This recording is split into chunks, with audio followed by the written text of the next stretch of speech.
When we talk about submerged cities, we're lending credibility to the emerging evidence of cyclic civilization.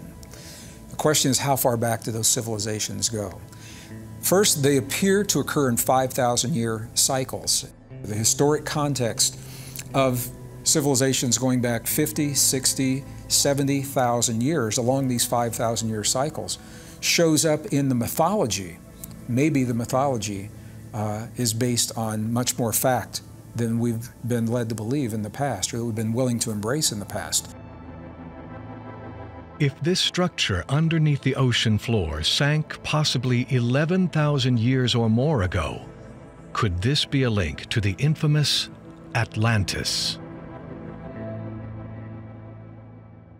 Atlantis is almost a catch-all term for trying to find the origins of civilization itself. This probably goes back to the 19th century when the US congressman by the name of Ignatius Donnelly wrote a book that was to become the seminal work on Atlantis. It was entitled Atlantis, the Antediluvian World. And in here, what he proposed was that all of the civilizations of the ancient world and the New World, the Americas, had a mother civilization as its source. All of the information that's been left to us on Atlantis by Plato, the Greek philosopher who wrote around 350 BC, suggests that we should be looking for Atlantis somewhere in the area of the Bahamas and the Caribbean. But because of Ignatius Donnelly's ideas to do with a mother civilization, Atlantis therefore becomes this concept more than an actual drowned city. I believe that Atlantis existed. I believe that a high culture probably peopled those massive islands of the Bahamas and the Caribbean, and they may well have been drowned, destroyed in the Great Cataclysm, the so-called Younger Dryas event. I think I need to explain the Younger Dryas. Let's first of all consider the world during the Ice Age. Everybody's heard of the Ice Age. What was the Ice Age? The last Ice Age set in about 125,000 years ago, and it saw the build-up of giant ice caps, primarily on top of North America and on top of Northern Europe. Exactly why the Ice Age happened is still a subject that scientists argue about.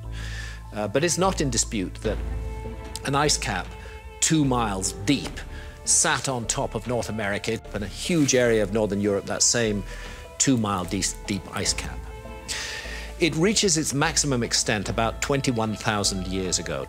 The temperatures are warming almost actually to modern levels, and the ice is beginning to disappear.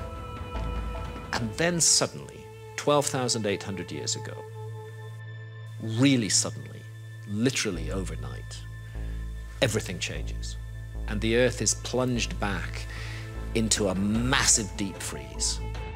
This is a time of huge extinction of species are wiped out.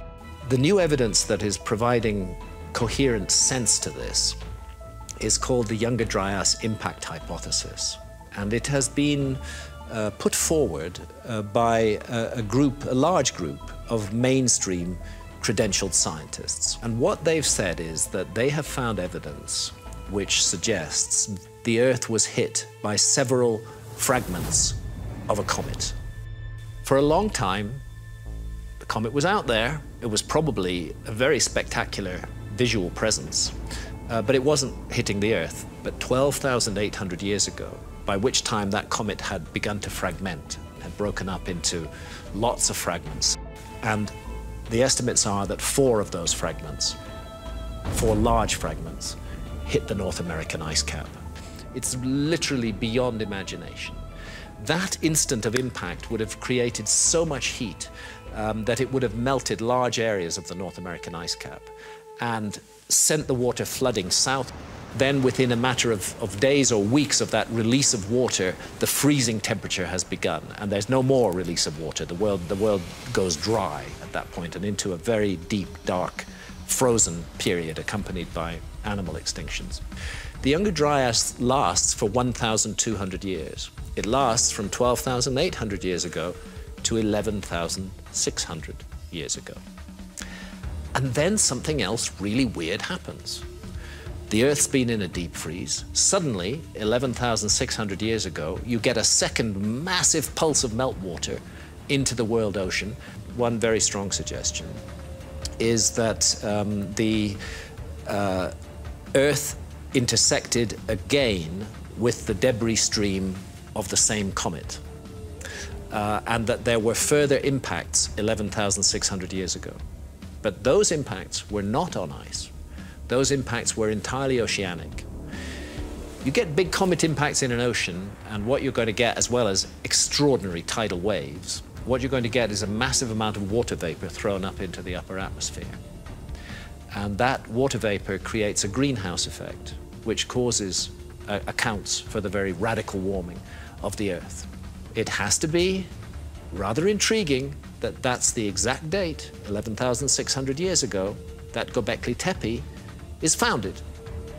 And it has to be even more intriguing that 11,600 years ago is the exact date that Plato gives us for the destruction and disappearance beneath the flood of the ocean of the lost civilization of Atlantis.